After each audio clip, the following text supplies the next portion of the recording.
What's good, YouTube? Swiftly here, back with another NBA 2K25 video, and in today's video I have another episode of Rare Builds for you guys. As you can see on your screen, today's episode we are creating a playmaking point.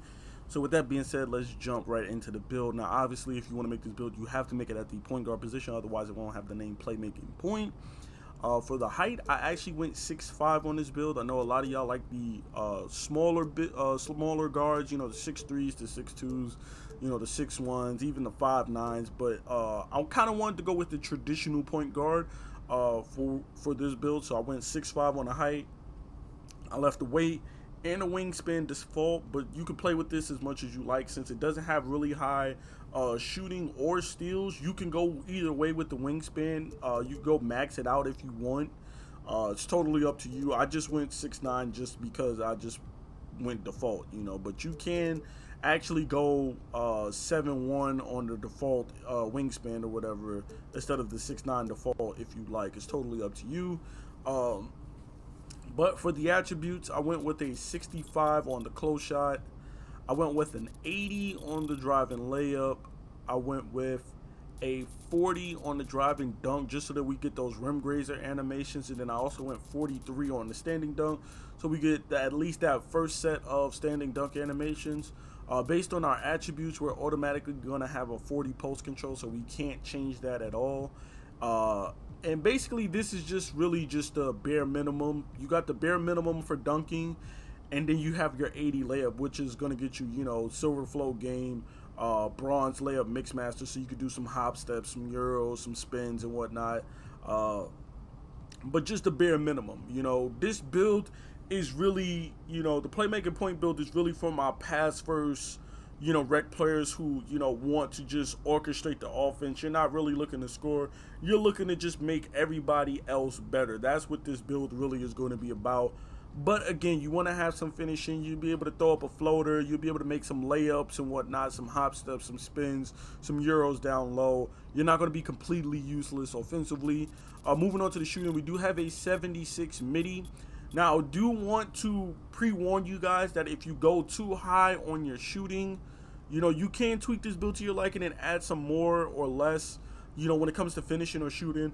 But if you go too high on the shooting, you're going to change your build from a playmaking point to an inside the arc playmaker. And if you go too high on the finishing, you will change your build name to a slashing playmaker.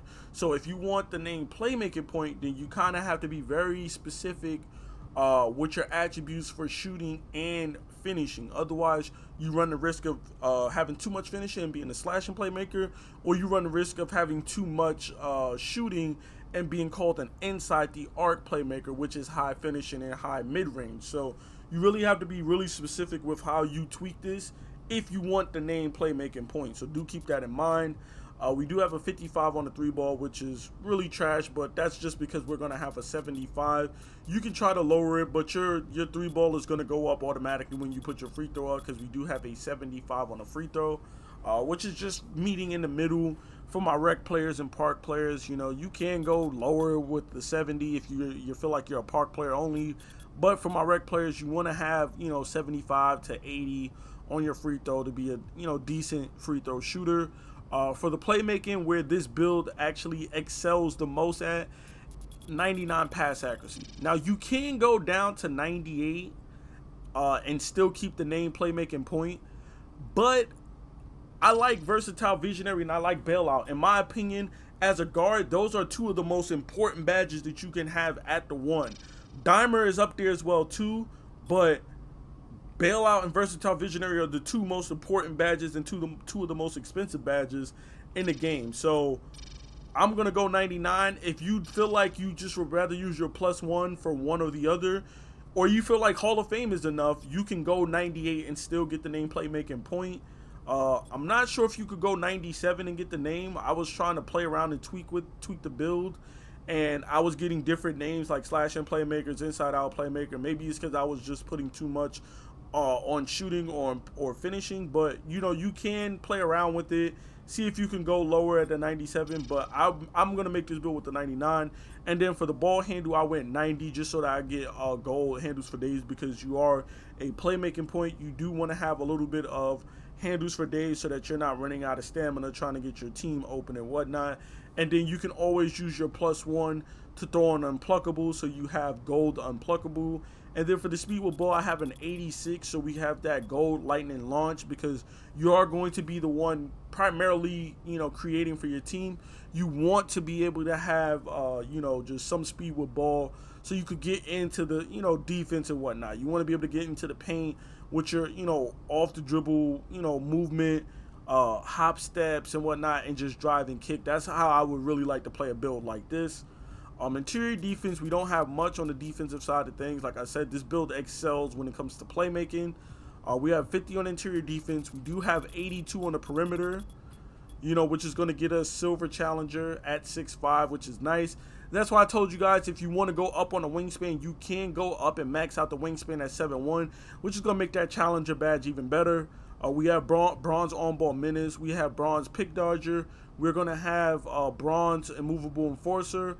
And then we're also going to have, gold off-ball pest as well, too. For the steal, I went with 60, just because we're not too concerned about playing lockdown defense. I mean, 82 perimeter defense is enough to clamp our man and stay in front of our man. We have 60 for the steal, just for those passing lane steals. And then we had that 32 block, because that's just what we had left over. Then we also have 60 on the defensive rebound. So at 6'5", we will be able to come down there and snag some boards here and there. Not saying you're going to be, horsing people or anything like that, but just 60 just to get that defensive rebound and that bronze rebound chaser badge is nice. Now, you also have to remember that you're going to be 6'5", so you're probably going to be the tallest guard on the court, because even the two guards I'm noticing are like 6'4", 6'3" this year. So you're going to be getting those rebounds over those guys. When it comes to getting those boards over guards, you're probably going to get those boards over those guards, Now, if you feel like you don't care about rebounding at all, you could take the rebound off and maybe throw it into your steal, try to get like a 73 steal for like bronze glove and silver interceptor. But me personally, I would like the rebounding, just because it makes the build a little bit more diverse and versatile. For the speed, we're going to stay with the default of 81 speed based on our ball handle. And then agility, we're going with an 85 on the agility, just so that we're faster laterally, so we can stay in front of our man. That 82 perimeter with the 85 agility, you're going to be able to play lockdown defense. Like I said, on-ball menace and silver challenger. It's going to be hard to really get past you. Unless you're going up against somebody with like Hall of Fame strong handles that's just going to move you out the way. Most small guard builds aren't running strong handle at all, because they're really small, low weight, so they have high speed and speed with ball. They're not going to just be moving you out the way and bouncing off you anyway, so you're going to be good at the point guard position anyway.